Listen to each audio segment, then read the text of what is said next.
5 anak?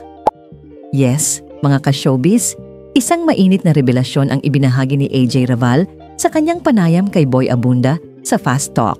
At hindi lang yan, 3 sa 5 anak na yan ay kay Aljur Abrenica.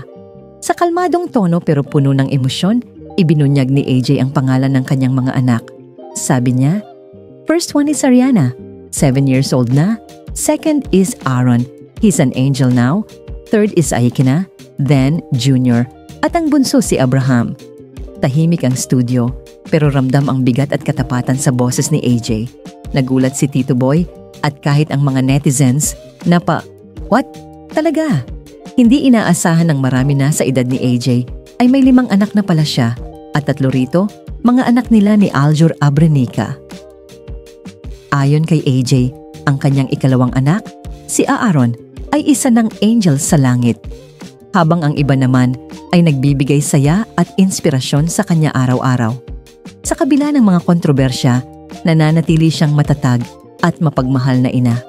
At nitong nakaraang Sabado, muli siyang nag-viral matapos mag-post ng isang video kung saan masisilip ang kanyang 2 anak. Pero mapapansin mong hindi niya ipinakita ang kanilang mga mukha.